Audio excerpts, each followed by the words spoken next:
You've taken a wrong turn down Creep Street.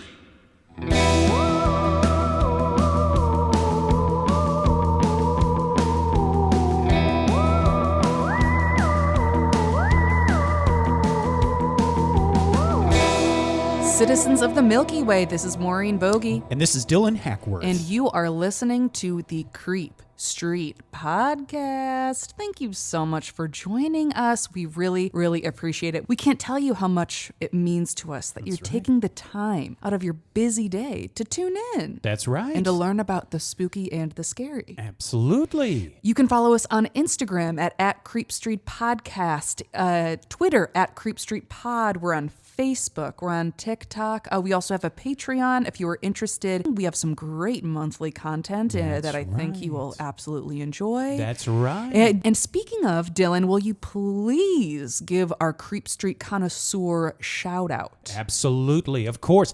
Our Patreon donors at the $10 level, I want to give you a shout out real quick. Of course, The Dream, James Watkins out of the UK. The Finnish Face, Via Longfist out of Finland. The Madman, Marcus Hall, right out of Chicago, Illinois. Teresa Hackworth, the tenacious Teresa Hackworth. Tenacious. And the British Bonebreaker, Bex Martin out of the UK. Thank you to all of our Creep Street connoisseurs. Mm-hmm. And if you want to be just like them, you go to patreon.com/creepstreet.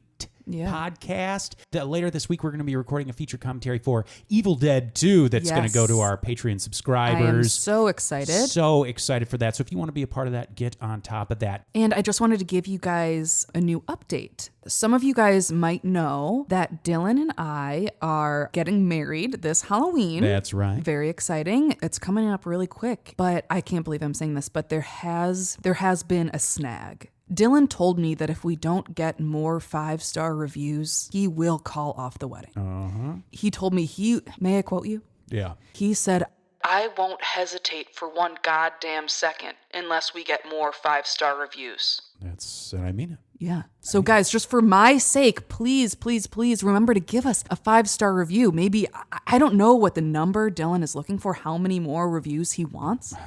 I don't know. I'm insatiable. He'll just know it when he sees it. You guys, I really want to get married. I want to do it, but I need the ratings. That's right. Give it a rating. Tell your friends to give it a rating. Okay. Creep Street. Save this marriage before it starts. I know. And just so you guys know, we will keep you updated as things go on. Hopefully the wedding will still go on and we will still be married. God, I hope so. But it's in your hands, Creep Street. Yeah, so please let us know. Okay, now that we got that out of the way, I know that was kind of awkward. Today's episode is actually a listener suggestion. Today's suggestion comes out of the UK from Creep Street listener Luke. Everybody check out on Instagram, check out the account York Knife. He has a business making hunting and camping knives and whatnot. It's really cool stuff. He's got other social media and stuff, but check out York Knife. I love checking out his videos. I like going through, watching his videos, seeing how it's all made. It's really cool stuff. So support Luke.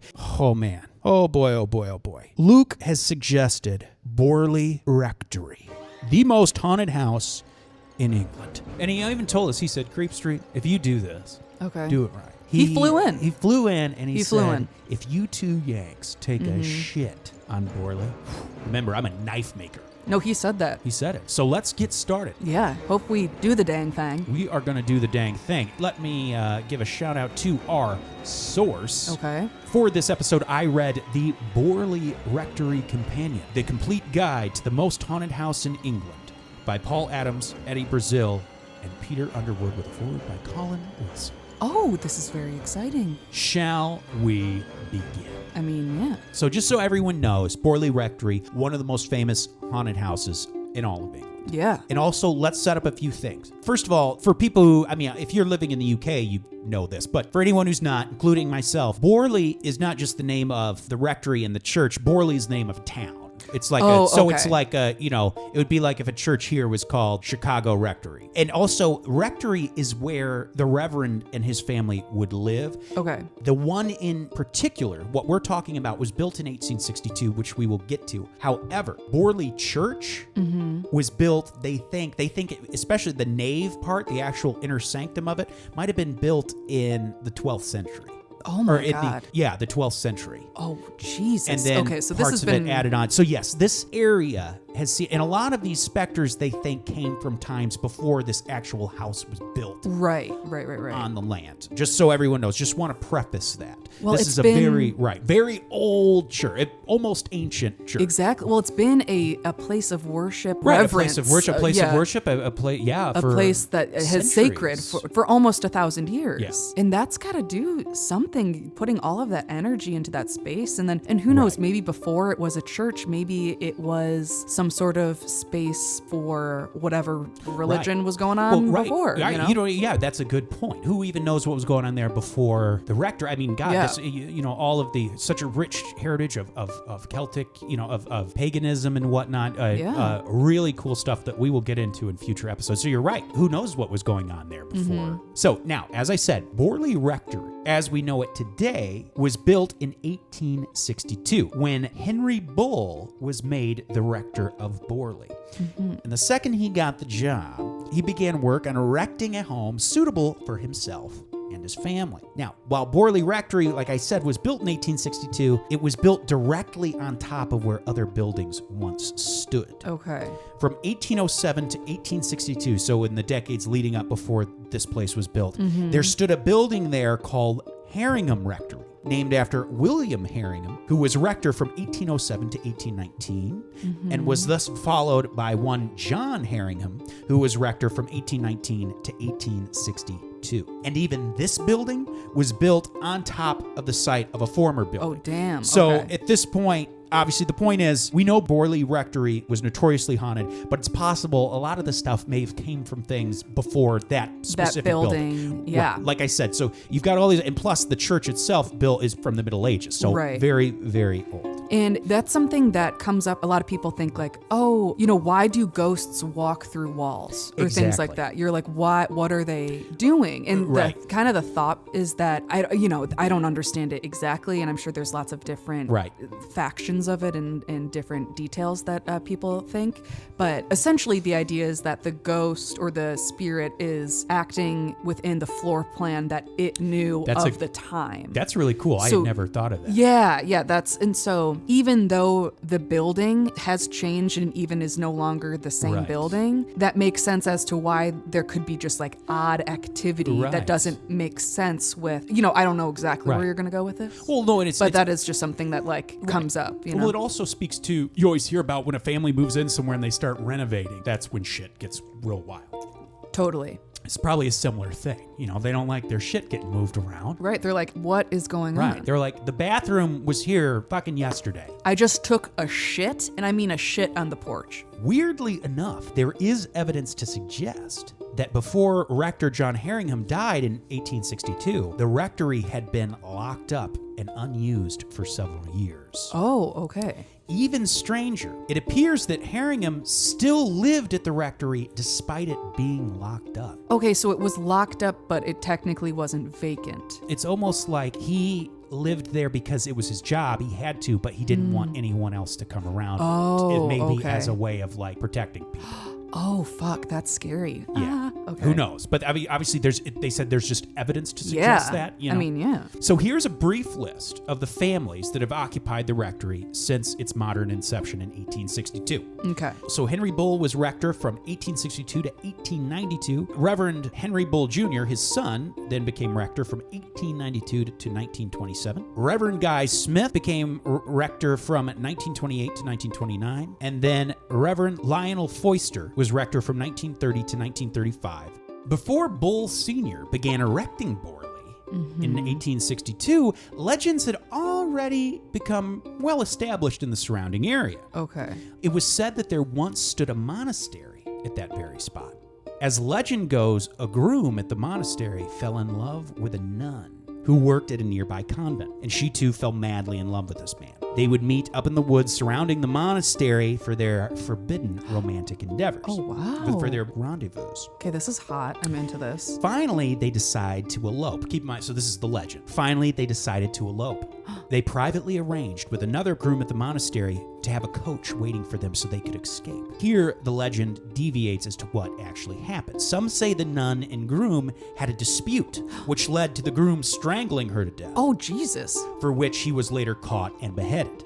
Damn. The other story is that they tried to elope but were caught, but the men were beheaded and the nun was buried alive. Oh, God. I'm kind of very into this It's legend, though. This is spooky. kind of like I want this Yes. to be a movie. Yeah. Not surprisingly, this is perhaps why some of the most common sightings at Borley include a ghostly nun and a spectral coach driven by a headless coachman. Oh, okay. So a little bit of Sleepy Hollow for us Americans. Yeah, there you go. So obviously, like we said, by the time Henry Bill got there, became rector, these stories were already pretty prevalent throughout the land. Very cool. Okay. Now, a path through the property over the generations has earned the title Nun's Walk, as it is where the nun and the coach are often seen. It was referred to as Nun's Walk by the time Borley was built. Now, whether the moniker started with the Bull family or before is debatable, but the point is, even at the time Borley was being built, the place had a reputation for being freaky. is Totally. what I'm Yeah. saying. In fact, right by the path, Henry Bull built a large octagonal 8-sided summer house that faced the path, this Nun's Walk. It seems it was built exclusively for the purpose of watching out for the nun and the coach. Ooh. Also, to the far southeast of the Borley property, there was also built a smaller Gothic-style summer house. That is where Henry and his son spent a lot of time. It's said early mornings were spent there trying to commune with spirits. Oh, this is so bizarre. Very Okay. bizarre. Okay. Henry Bull Jr. claimed to have seen the nun several times and would try to communicate with her, to which she would seem to take no notice.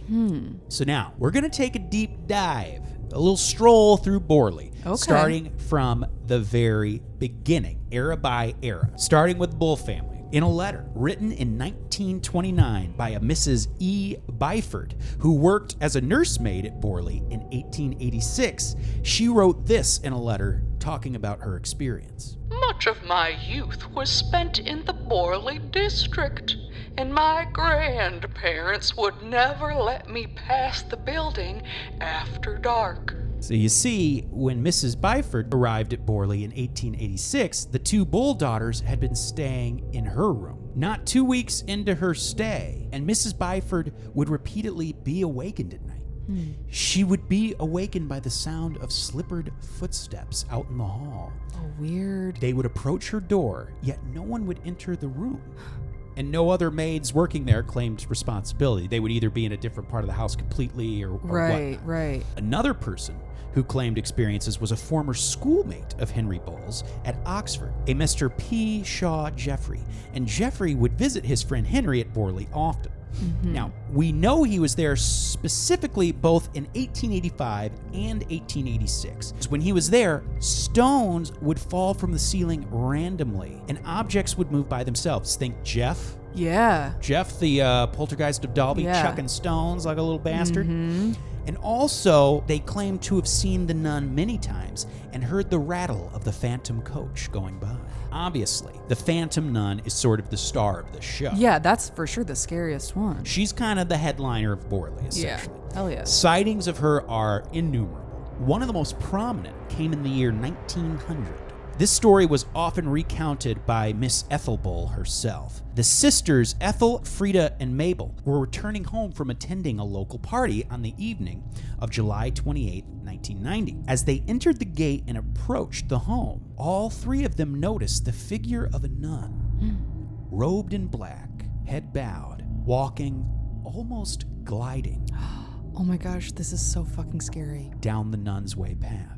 Immediately, the sisters sensed something unnatural about this woman. One of them ran into the house, got their other sister, Caroline, also who went by Dottie sometimes. Oh. Caroline saw the nun they were speaking of. She shrugged it off, assuming it was just a sister of mercy running an errand. Maybe it was just a nun, just doing something. So She's like, there's nuns around here all the time. There's nuns. It's not like nuns are, it's not like they're unicorns. Nuns are around. Yeah, she's like, what are you talking about? You're right. So she approaches this nun and she calls out to her, no response. Right as she got up to her, the nun vanished completely with no explanation. Weird. Less than 4 months later, Ethel would encounter the nun again. She appeared to be leaning over a gate, looking at. I don't know if the way they described it. If I don't know if it was like she was leaning over the gate of the garden, like looking for something. Mm-hmm. They don't really explain, but she appeared to be leaning over this gate. In fact, the rectory cook and a cousin of the Bulls who was staying at the time all saw the same apparition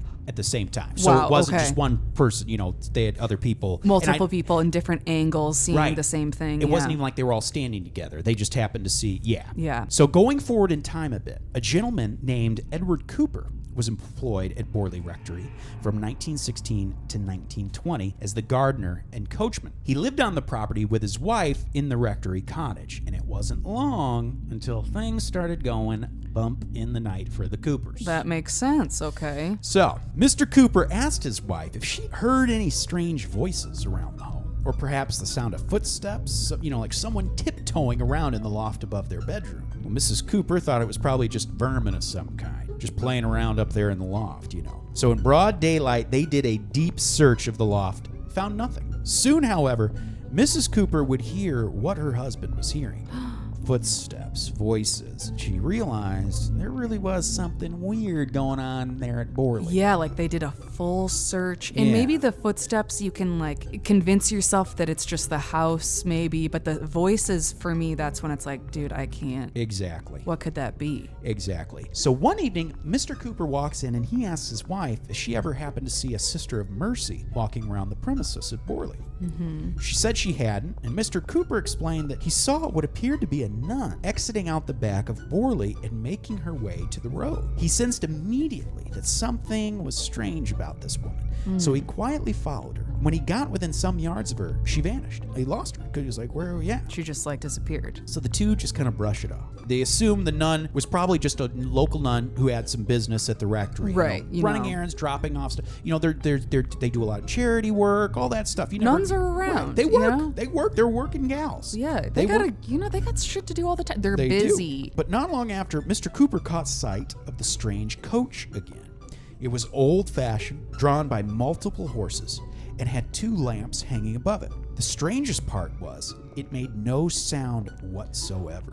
That's So some always people- freaks me out when sound doesn't like match up. Like, that's weird. Some people hear it, some don't. And what's funny, we'll find out later, a cyclist who was on the road, this was after Borley's gone. He's riding down there and he hears hoofs, like horse hooves, yeah. and a coach like approaching, pulls over off his bike, steps off the road, and he just hears it approaching, can't see anything, till finally it's as if it passes by him, and then just weird. it's like it was there, just couldn't see it. And then vice versa, some people would see it but not hear anything. That is wild that the sound really was as if it was there, so it wasn't just you could kind of hear it and then it was gone. Exactly. Like it was far away and it got closer and it passed him and then it faded away. Exactly. Like, wow, fascinating. Mr. Cooper called out for his wife when he saw this coach, but by the time she got to his side, it had vanished before she could see it for herself. In 1920, the Coopers moved away from Borley, and they never experienced anything like that ever again, but their stories remained the same for the rest of their lives. Damn, okay. That's commitment. I believe it. Well, when the Reverend Henry Bull died, the position of rector of Borley was offered to 12 different clergymen, but they all refused. That's crazy. By now, the legend of Borley was pretty much universal, and it was mainstream. No one wanted to touch that shit. So finally, the next person to take the post was Reverend Guy Smith. Okay, so he's like kind of a hot shot. He's like, I can handle it. So his wife was actually English, but the two of them, when they took the position, moved from India to England. So they were living in Okay. England. I think she was a native of England, married him. They had lived in India for a while. Mrs. Guy had gotten pretty sick there. Oh, like okay. a pretty serious illness. She Yeah. was able to recover, and they kind of wanted to change the scenery. So when this job opportunity came up, they took it. So they moved from India to England. Got it. Okay. Now, while the Reverend Smith did not believe in ghosts, the couple was also not informed of the reputation that Borley had for being Oh, haunted. that's right, because they were in India. Okay. Right. So they were like, oh, this is great. Well, Good job. not long after moving in, things started to go nuts again. Of course. Strange whispering could be heard throughout the rectory. And while usually unintelligible, the rector himself says he once could distinguish a voice saying, "Don't, Carlos, don't!" Don't, Carlos, don't. The servant bells would ring on their own at all hours of the night, and the distinct sound of slowly paced footsteps was heard everywhere. Wow. 2 maidservants claimed to have witnessed apparitions around the rectory. The ghostly nun walking the nun's path and lingering in the garden. Also, sometime during Smith's tenure at Borley, there was another family, the Paynes, that were also living at the rectory. On numerous occasions, Mrs. Smith, along with the Paynes and various other neighbors, would see a light in the upper window of Borley Rectory, but they could never find an explanation. Well, the Smiths didn't know what to do with all this paranormal ruckus. Remember, ghosts and ghouls were nonsense to them. Yeah, they're like, come on. Yeah, they're like, fuck this stuff. They hadn't been there long until the activity had gotten their attention enough that they actually wrote a letter to the Daily Mirror newspaper. Oh, wow. Who in turn connected them with Harry Price. Harry Price, perhaps one of the most celebrated figures in paranormal research. He certainly was at the day. He's still seen as a giant of paranormal research. Yeah, and every time I see him, especially whenever I saw something about Borley Rectory or whenever I see anything about Borley Rectory, I always think it says Prince Harry. Oh, I know, right? It's confused me a few times. Harry Price. Yeah, you're right. I never even thought of it. I've always been like, Prince Harry is involved with the investigation? So Price, who happened to be the honorary director of his own National Laboratory for Cyclical Research, jumped at the chance to investigate Borley Rectory. Little did Price know that he was taking the first steps in an investigation that would become not only his most famous investigation, but would be the primary focus of his work for nearly 20 years. Fuck. The action at Borley was hot, Ooh. starting with Price's very first investigation of Borley. Hell yeah. One night, Harry Price and a newspaper reporter named Vernon Wall were shacked up in the garden summer house. From here, they were afforded a good look at the Nun's Walk, as well as the rectory windows. Price was watching the windows of Borley when suddenly he was startled by his reporter friend Wall, who saw something moving along the nun's path. Price stared intensely into the darkness, trying to get a glimpse of whatever Wall had been seeing walking up the path. And this is what Harry Price claimed to have saw in his own words. Against the darker background of the trees, I fancied I could discern a shadowy figure, blacker than the background, gliding towards the end of the garden. Now, while in this particular instance, Price was not able to determine if what he saw was actually supernatural, this was only the beginning. Price would soon be confronted with much more persuasive evidence. Oh, okay, go on. Whatever the forces at work were at Borley, they were soon about to get more physical. Later that night, Price and Wall approached the rectory as they were leaving that summer house, when suddenly a half brick, which seemed to come out of nowhere, crashed through the roof of the veranda, showering the men in glass and wood splinters. Oh, damn. They ran up the stairs to try and catch the culprit, but no one was upstairs. What the fuck? The other people living in the house were just as startled by the sound of the crashing glass. So they're upstairs, they're puzzled because no one's up there, right? They start making their way back down the main staircase when a glass candlestick suddenly goes flying by them down the stairs, hitting an iron stove and shattering to What pieces. the fuck? This is very, very antagonistic and aggressive because not only Very are they like antagonistic. throwing things at them, they're using glass so that it's like everything around them is just knives. Well, especially Price is essentially the first person there who's there specifically for Right. them, too. Right, yeah. It's just like Exactly. so much buildup. They run upstairs again. Obviously, no one's up there. So now they're very puzzled. They go back downstairs and they decide to turn off all the lights in the house. Their plan was to keep silent and listen for more disturbances. Damn. They stood on the stairs in the dark, quietly, for a few moments when it started to happen again. They heard something rattle down the stairs, and then Wall said he felt something hit his hand. Lighting some lamps, they saw it was a mothball that had rolled down the stairs. How it actually got down the stairs was a mystery. All of a sudden, and in full light, pebbles and a piece of slate came tumbling down the stairs. A piece of slate? Then the servants' bells all began ringing. Their strings were clearly being pulled Wow. from inside of rooms of which there was no one in. Oh, Because how that's those scary. old bells, the string would go from throughout, Right, and you from, pull like, it. right, Well, yeah. there's no one in the rooms where they're ringing those bells.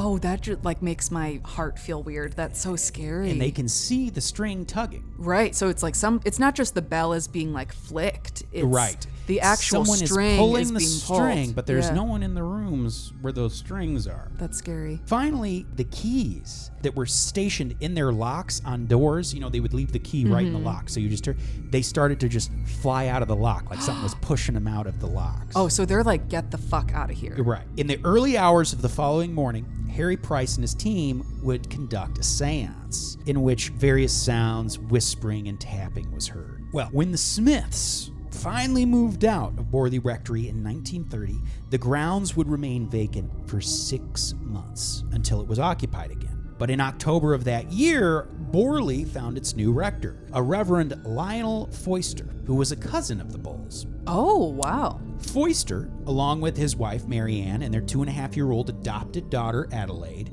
moved into Borley Rectory. Their 5-year stay at Borley is said to be the most active and dangerous period in Borley's history of activity. Really? Wow. The activity started within a few months of the Foisters moving in.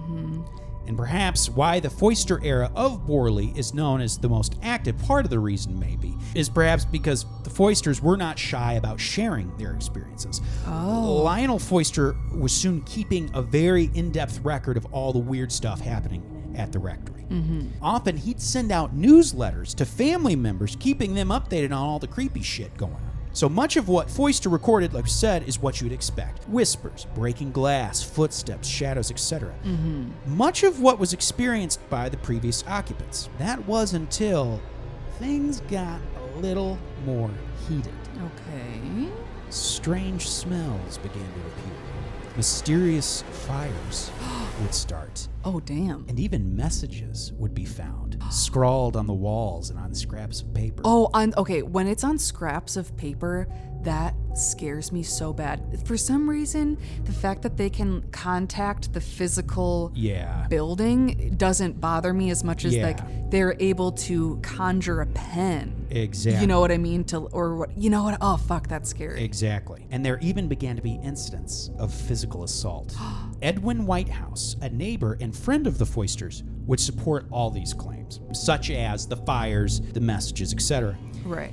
In many conversations, Whitehouse would speak of the incidents at Borley, saying he had witnessed more than enough to believe the stories. Likewise, he could attest that none of those who lived at Borley were the type for trickery and tall tales. Well, in October of 1931, Harry Price would return to investigate Borley again. Okay. With various members of his team. Over a 2-day investigation, Price experienced much of what the Foisters had claimed to have experienced. Price wasn't buying it, however, blaming most of it on Mary Ann Foister.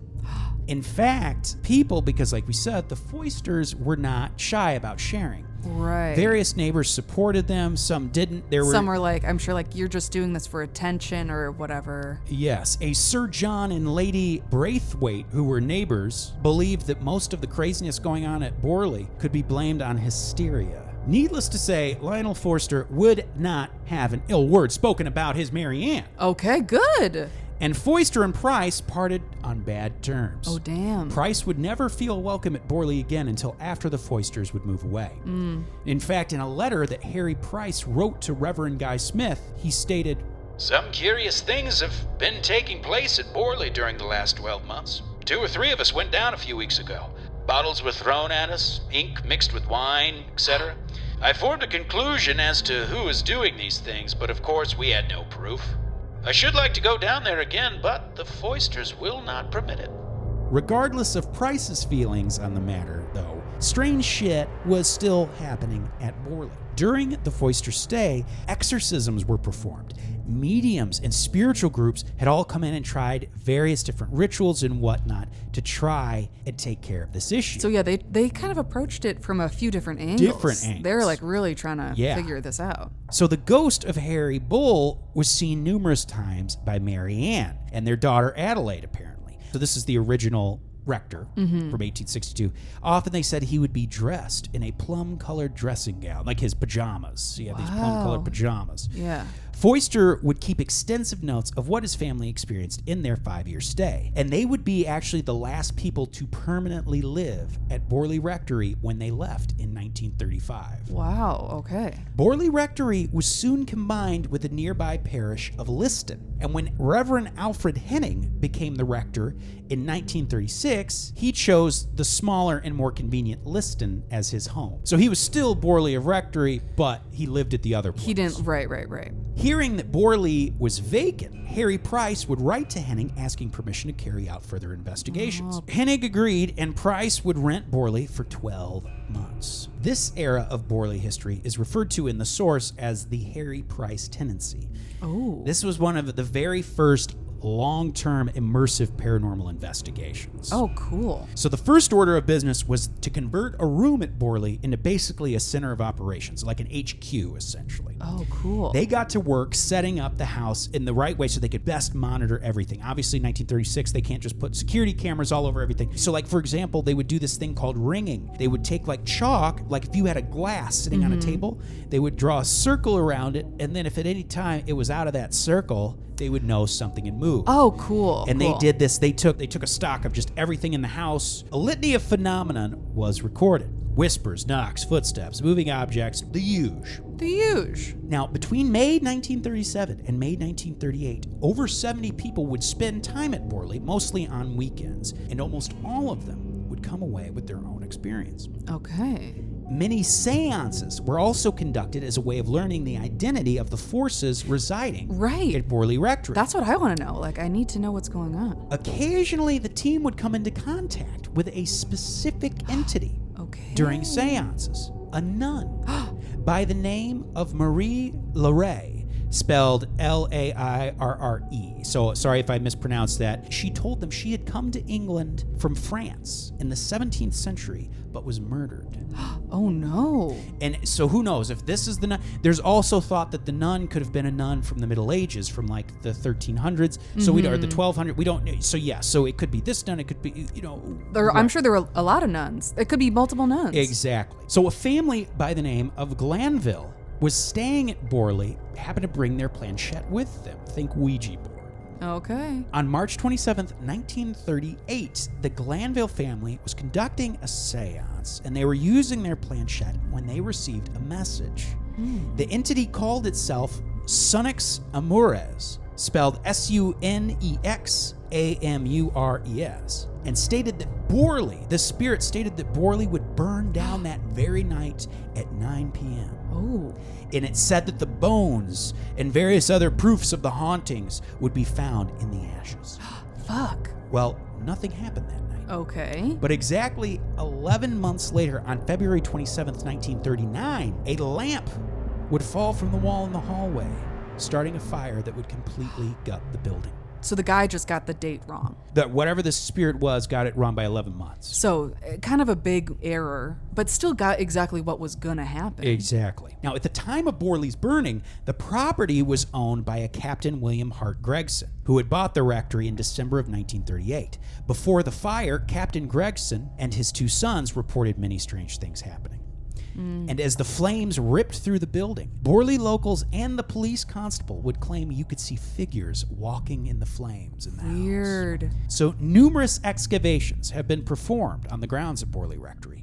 In 1943, fragments of a human skull and jawbone were discovered beneath the clear floor. They weren't able to tell from the skull if it had come from a male or female, but the jawbone they were able to tell a bit more. They believe it had come from a woman under the age of 30, and the jawbone showed signs of an infected tooth. Oh. If these remains were of the young nun haunting the place, the book says a toothache might explain her sad demeanor. Weird. Which also maybe just getting killed would explain. Right, maybe she's like, my tooth hurts, but also I was murdered. I was murdered. Maybe that's it. I tried to come over from France, and it was fucked up. Exactly. The remains were buried in the churchyard on May 29th, 1945. Oh, that's good. Borley Rectory was officially demolished in 1944, but baby, sightings still happen to this very day all around that area. Oh, baby. Very interesting, though, like how much they were kind of able to like put together and how this just happened over years and years and years. Yeah, absolutely. And in the future, we'll probably do a return to Borley because there's, like I said, the haunting still goes on. We're just Right. talking about the actual rectory, but crazy shit keeps going on. That is so cool. Whenever we can travel easily again, we have got to go to the UK and do a little tour, and this has to be on it. Well, once again, thank you to Luke, aka York Knife. Once again, Yes. check out his stuff on social media. Really, really cool stuff. Thank you, Luke, for this suggestion. We loved doing it. Yeah, so fun. Big thank you to our Patreon supporters. Of course, if you want to join them, once again, go to www.patreon.com/creepstreetpodcast. Yeah. Citizens of the Milky Way, my name is Dylan Hackworth. I am Maureen Bogey. And this is Creep Street. Good night. And Goodbye. that was